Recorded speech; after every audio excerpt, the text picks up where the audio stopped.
माननीय प्रदेश सभा का सदस्य हसीना खातून जी, मंच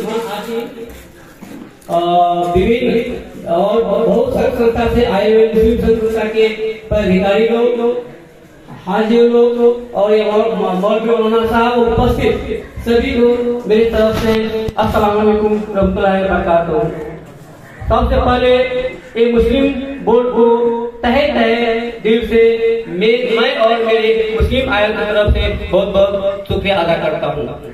मैं ये भी चाहता हूँ ये मुस्लिम बोर्ड आगे जाकर बहुत अच्छे से अपना काम करे और सक्सेस रहे। और दूसरी बात मैं क्या कहना चाहता हूँ, आज के दौर में शिक्षा के बिना कुछ भी नहीं है, पूरा दुनिया अंधकार है। मैं कहता हूँ शिक्षा एक ऐसा यंत्र है, एक ऐसा हथियार है, चाहे आप आर्थिक क्षेत्र हो, सामाजिक क्षेत्र हो, संस्कृति क्षेत्र हो, सर्वांगीण विकास के लिए भरपूर मदद करता है। इसलिए शिक्षा हम लोग के लिए बहुत जरूरी है। हम लोग अच्छी तरह से जानते हैं, अभी जस्ट नेपाल में जनगणना हुआ है, उत्तराखंड विभाग के हिसाब से 2078 में हुआ है, जिस हिसाब से नेपाल में जनसंख्या 2,91,00,000 समथिंग है, जिसमें इस्लाम देश में हिंदू धर्म 81% है, बौद्धिस्ट 8% है और आपको इस्लाम 9.501% है, यानी 14,83,066 जनसंख्या हम लोग का है। मगर इस बात को हम लोग को जानना पड़ेगा कि हम लोग को जनसंख्या करीब करीब 5.09 यानी 5.1% होते हुए आज हम लोग कितने पीछे हुए हैं। कहने का मतलब ये है कि सरकारी जॉब में निजामती सेवा एन में आज हम लोग का कितना न्यून सहभागिता है।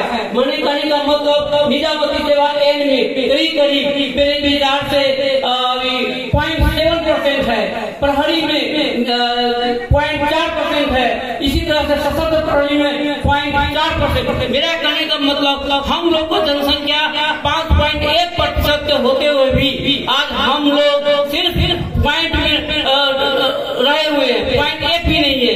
इसका मतलब हम लोग एजुकेशन में बहुत पीछे हैं। इसलिए एजुकेशन हम लोग को ध्यान देना पड़ेगा। आपको एजुकेशन में एकदम ध्यान देना ही पड़ेगा। और दूसरी बात क्या है कि आज आप सरकारी जॉब में आने के लिए आपको लोक सेवा से पास करना पड़ेगा।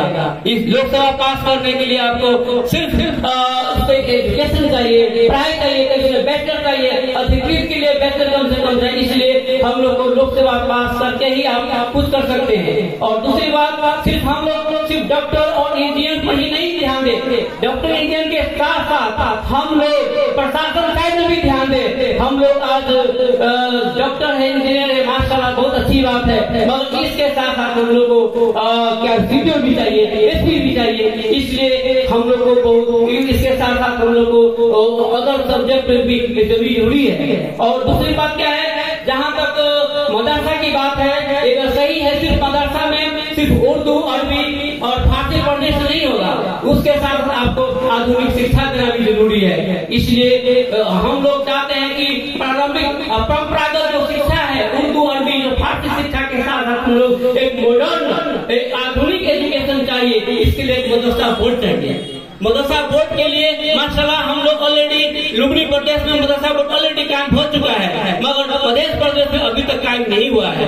इसके लिए हम लोग कई बार इस मध्य प्रदेश के प्रशासनिक कार्यक्रम में हम लोग मतलब सौहार्द के साथ जरिए इसको हम लोग बहुत कोशिश किए कि आप इसके लिए कम से कम मुस्लिम मदरसा बोर्ड के लिए कम से कम आप लोग पहल कर दीजिए। इंशाल्लाह वो लोग बहुत पॉजिटिव रहा है। इंशाल्लाह बहुत जल्द इस मध्य प्रदेश में भी इंशाल्लाह मदरसा बोर्ड इंशाल्लाह कायम होगी। और दूसरी बात क्या है कि हम लोग आज क्या है कि बिखरे हुए हैं। आज बिखरे होने की वजह से आज हम लोग ऊपर सब के सब लोग राज कर रहा है। इसलिए हम लोग को एक होना पड़ेगा, हम लोग एजुकेशन पर ध्यान देना पड़ेगा।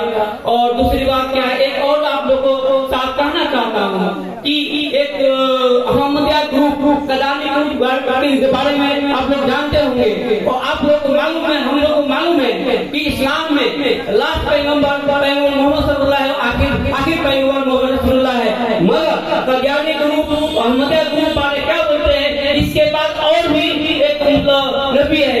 इसलिए बहुत गलत बात है। इसके वजह से आपको पाकिस्तान में इतना कि 1974 में जो संविधान था उसको खारिज कर दिया, गैर मुस्लिम को किया है, ताकि इंडिया में बहुत सारी ऐसा जगह है कि उसको गैर मुस्लिम ही बना जाता है। ये लोग क्या करते हैं कि जो गरीब आदमी है, जो उसको क्या करता है, उसके लिए कुछ पैसा देता है, कोई डॉक्टर पढ़ने के लिए कुछ नहीं। इसलिए हम लोग सावधान रहे। इसलिए मुसलमान के मतलब मुसलमान है ही नहीं है, इस पर हम लोग ध्यान देना पड़ेगा।